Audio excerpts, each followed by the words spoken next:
La resistència als antibiòtics. Avui en dia, la resistència als antibiòtics és un problema general, degut a les mutacions que pateixen els bacteris que els fa immunes a diversos tractaments antibiòtics.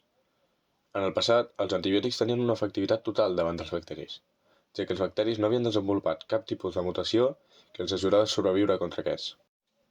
Actualment, hi ha casos de resistència als antibiòtics deguts a mutacions que afavoreixen la seva supervivència a l'única arma que tenim per combatre'ls. Durant els darrers anys, la quantitat de morts relacionades amb els bacteris ha augmentat, arribant a causar unes 6 milions de morts.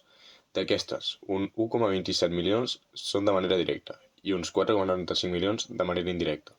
Aquestes dades van ser recollides l'any 2019. I això què ens depararia en el futur?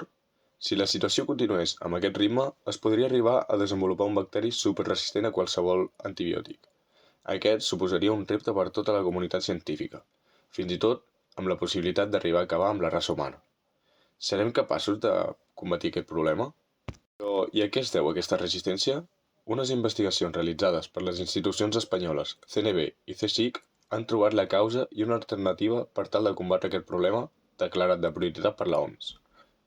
Aquests estudis han descobert que la causa d'aquesta resistència la podem trobar a la membrana plasmàtica dels bacteris, específicament en uns dominis formats per una successió de colesterol i fosfolípids saturats situats entre dues proteïnes. La verdadera causant d'aquesta resistència és la proteïna PBP2A, que a l'associar-se a aquests dominis s'activa, produint així la resistència.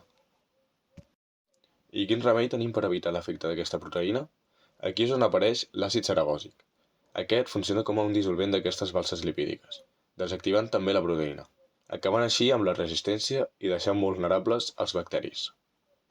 L'àcid ceragòsic consta d'aquesta composició química. Llavors, l'àcid ceragòsic funcionaria com a un preaplicador dels antibiòtics. Primer aplicaríem aquest remei per desfer les defenses dels antibiòtics, deixant-les així vulnerables.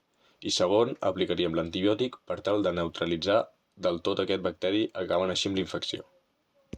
Amb aquest mètode podríem evitar la resistència als antibiòtics, i gràcies a això podríem revertir el possible futur que ens esperava, tot i que s'han de seguir fent estudis sobre el tema per acabar de solucionar-lo. I fins aquí ha arribat el nostre treball i moltes gràcies.